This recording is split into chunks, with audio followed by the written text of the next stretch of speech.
Yon guys, kamusta? Magandang Lunes ng tanghali, November 18. 18 ba ngayon? 18 na ba ngayon? Okay, November 18, 2024. Yon! Lunes. Lunes.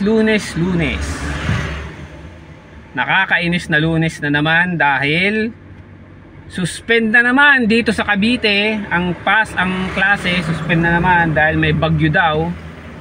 Wala na ang bagyo, ang araw-araw, trik na trik ang araw, sinuspend na naman. Kaya lugi na naman tayo, wala na namang kita, ang tamlay na naman. Wala, nakalimandaan lang ako guys, uwi na rin ako. Kanina pa ako dito actually, mag-alas 12 pa lang, alas 12 ata. Ngayon ay mga mag-aalaw na isang oras na ako dito nakatambay kasi wala, umuwi na ako. Kadating nga kanina pang umaga eh kaso para lang may uwi kahit 500 lang, yun, okay na siguro yun. Kainis talaga kapag sinususpend dito sa amin talaga. Konting wala. Kaya nga talagang kahit ulan wala eh.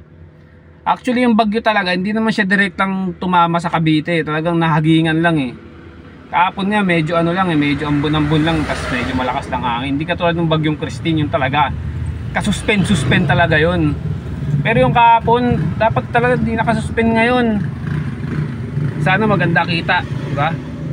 Sana hindi pa ako uwi. Ay nako, nakakainis talaga pag sinususpend talaga. Matamlay talaga kalsada kapag walang pasok talaga. Tao, wala din ng kabarya-barya, ubus barya ko. Wala akong ay, init pa. Pero bali walang init na to eh, kung kung kumita eh. Musta guys, musta? Tagal ko rin hindi nakapag-vlog Kahapon may pinuntahan kami. Tsaka nung Sabado, wala, di ko rin na-vlog. Pasensya na talaga guys, wala. Tulad lagi ko sinasabi sa inyo, alam nyo naman yan, kung sino man nakapanood na ng mga dati kong vlog, talagang hindi ko talaga kaya mag-video talaga ng ng may ibang tao. Nandiyan yung pamilya ko, talagang hindi ko talaga kaya ko pag ako lang mag-isa. Pag wala, di talaga pag ganito, kailangan hawak mo yung cellphone, talagang halatang halata ka nagbibideo. Hindi pa kaya eh. Talaga nakikringe ako pag lalo yung mga, lalo pag napansin ka nila, sarin ka na. Wala na. Pero mo, dami nangyari, lalo kahapon linggo, nag-bowling ako, kami sa sa Ayala Mall, sa malapit sa MOA. Pero MOA talaga una namin pinuntahan. Walang bowling doon, dapat magbo-bowling Sa Ayala Mall kami sa may tabi lang. Yun doon, nag-bowling kami, kami sa arcade, sa mga laro-laro doon sa sa mga mall, di ba? Time zone, so yun, time zone. Ganda ng time zone doon, guys. Kung napunta na kayo, ang ganda doon, di ba? Nag-bomb car kami. Yun nga lang, kahit nagbibideo, hindi rin mabibidyoan kasi iniiwan yung cellphone kasi bawal daw cellphone doon. Pero kung talagang kung talagang gustong-gusto ko talaga, pwede ko ipahawak dun sa dun sa attendant sa crew Hawa ka naman nila yun habang kami, nagba-bomb car kami kasi siguro mga 10 minutes, 15 minutes, 20 minutes lang ata yun. No?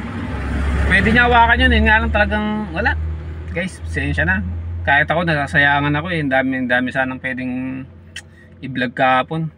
Wala, di talaga kaya Siguro, hindi ko na masasabi kung kailan, pero sana kumbaga yung bang dadating yung araw na kahit yung pamilya ko, wala naman akong pake sa ibang tao yung sa ko lang, mga kamag-anak ko lang, sanay na sila na may hawak akong ganito, naggaganto ako.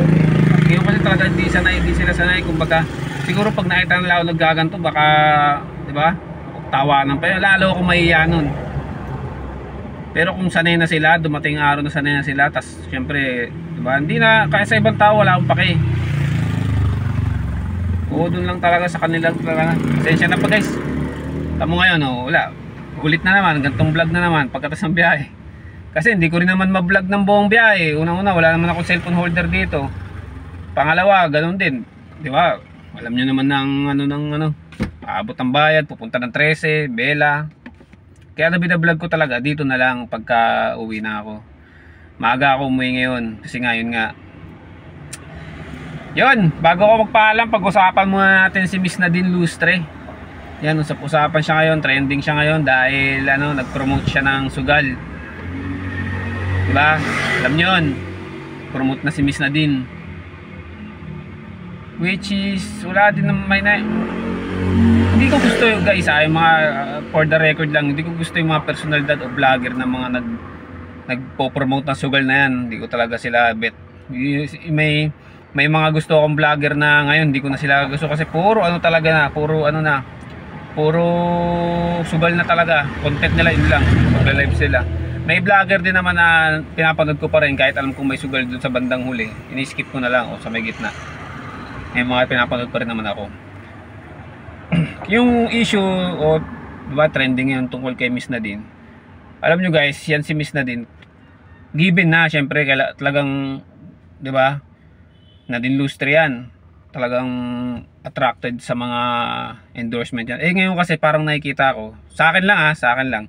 Parang wala naman siyang project o wala siyang endorsement. Syempre tao lang din naman yan katulad natin. 'Di ba? May mga kumbaga may mga pangangailangan yan, 'di ba? May mga bills, baka may loan pa yan o baka may binabayaran pa o sa sarili o sa pamilya.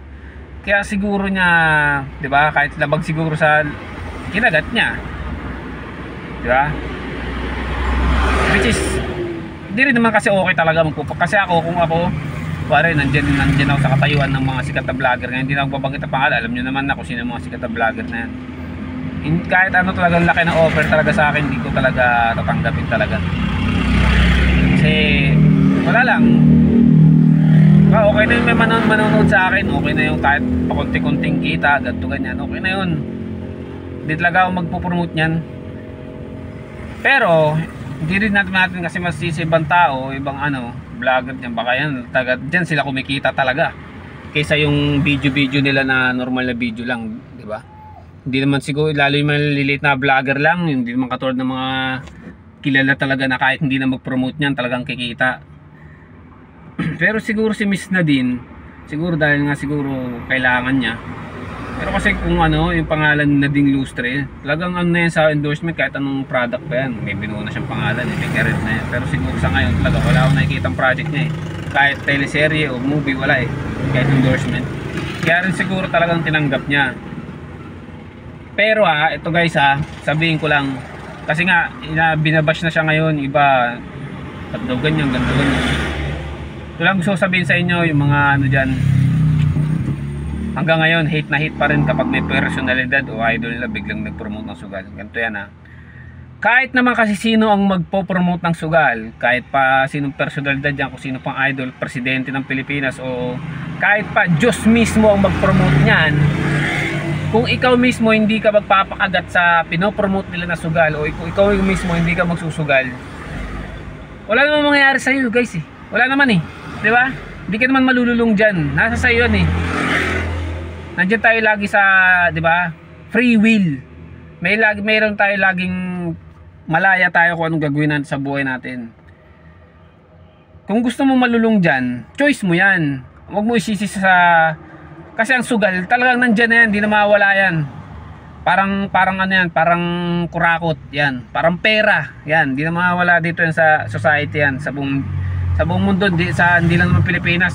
Sa Las Vegas lang dami nagsusugal dun legal nga lang yung mga yun pero sugal pa rin, di ba?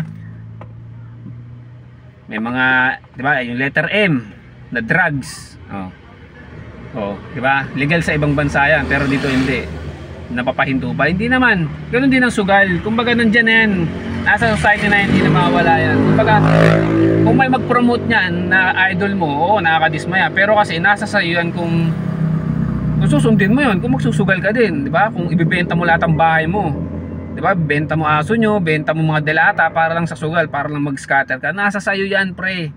Wala yan sa kung sino mag-promote niyan kung hindi ka magsusugal, kung hindi ka magpapa-impluwensya.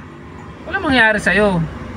Ngayon, para doon sa nagpo-promote, talagang siguro na kailangan o doon lang sila kikita. Pares mo lang din yan, hindi yan unlimited pera niyan. Hindi unlimited pera niyan.